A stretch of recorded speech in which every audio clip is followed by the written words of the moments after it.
is a common way to express anxiety. People that I speak to say that it provides a release. I caught up with Abby and she tells us her side of the story. So Abby, tell me about life for you growing up. It was great. I had a really good family, had a lot of support. I had a really nice brother and sister when I wasn't fighting with them. I went to church, I did really well at school.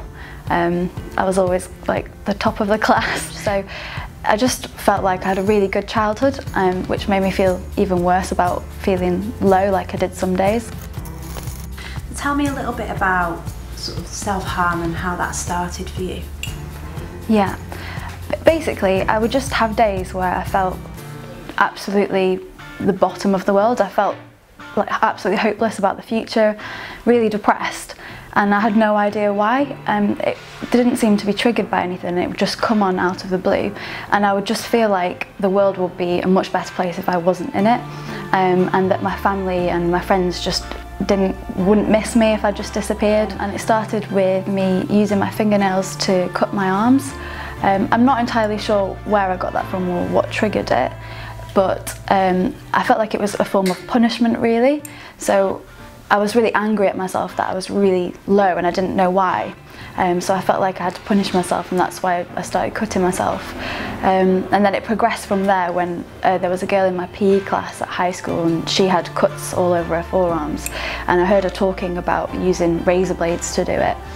And then so I kind of gathered that idea from her, and started using things like scissors, and started keeping a craft knife blade underneath my bed, and I would use things like that. Yeah. Okay. So what helped you to kind of recover from that? Well, it was a bit of a process, and it's still an ongoing process. When I started university, I found that I made friends with a lot of people who are quite similar, and it's amazing how many young girls actually do it and keep it secret and don't talk about it to anybody and think that they're the only ones. So I met a lot of different friends who did exactly the same thing, so just that first initial step of actually feeling able to talk about it with other people who are in a similar boat, and feel like I wasn't the only weirdo in the world, that helped to start with, so just being open.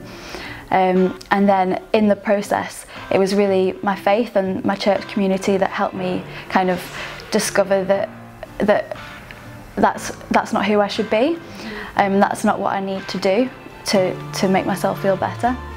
I also found other kind of tactics that you can use when you're feeling like that, so like exercise, which sounds strange because obviously if you're feeling low you probably don't want to go for a run, but boxing is something that I really enjoy, and boxercise as well, because it really helps channel that aggression.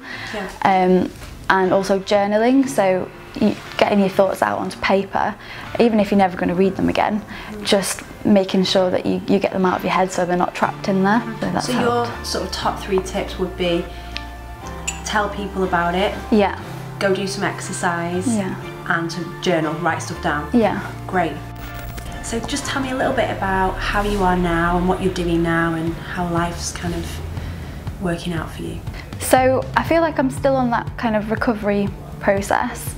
I feel like when I do have low days, so the low days that I was talking about was part of depression, which is a mental illness, which is an illness just like anything else. Yeah. So I take medication for depression, just like someone with asthma would take an inhaler. It's exactly the same thing, it's just chemical imbalance in your brain. And I know a lot more about it because I'm training to be a doctor at the moment, so that's something I'm really interested in, and I'm interested in going into mental health in the future, and looking after other people who kind of had the same problem or are going through the same problem that I had. Fantastic, that sounds so great. Good, well thanks so much for sharing. It's okay.